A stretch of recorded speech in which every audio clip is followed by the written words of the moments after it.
Everyone, welcome to my mini blog. आज चाहिँ हामी बिहान बिहानै रेडी भएर कहाँ गएको भन्दाखेरि चाहिँ आज चाहिँ हामी गाई पूजा गर्नु गएको। हाम्रोमा चाहिँ गाई छैन, त्यही भएर पर बडाहरूकोमा गएको। अन्त चाहिँ नानी, मम्मी, म, दादा गएको। दादा चाहिँ घाँस लिएर जाने हेरे अलिकति हो, अन्त बाटोबाट उखालेर घाँस लिएर जाँदैछ दादा चाहिँ।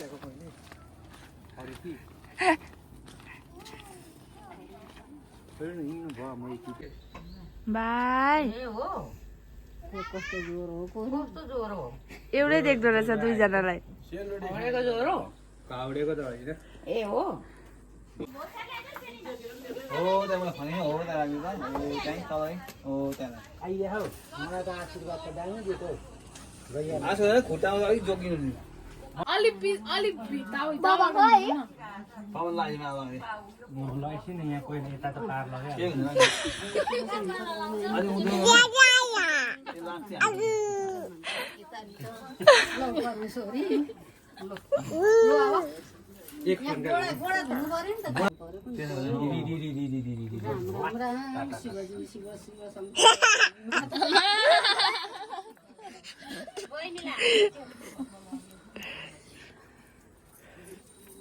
बेसी नछम्किनु है, यहाँ अहिले राइडी के खाना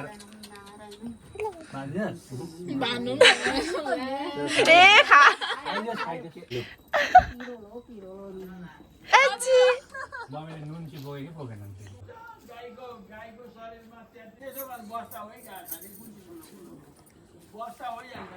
खै मम्मा खै कहाँ हुनुहुन्छ? मम्मीले देखाउँदैछ। को बोलेर दिन्छु काका भन। आमा दादा हेर्नु नि कस्तो राम्रो भन्छ। बाबा भन, बाबा भन,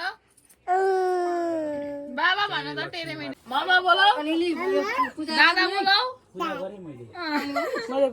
नाम बोलाऊ, प्रिया भन। अब लड्नुहुन्छ है मम्मी? प्रिया भन।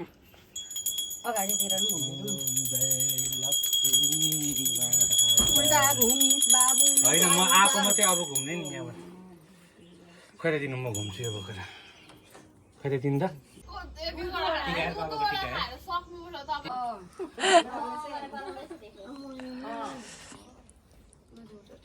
ल बडी गयौँ बाबा।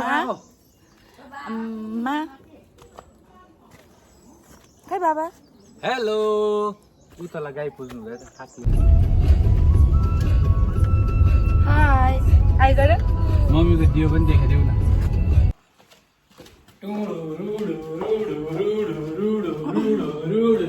एउटादेखि त पर पूजा गरेर ल्याएको दियो चाहिँ नानी भाइ ल्याउनु भएको मम्मीले हो। त्यो चाहिँ कहाँ राख्नुपर्छ मम्मी? ए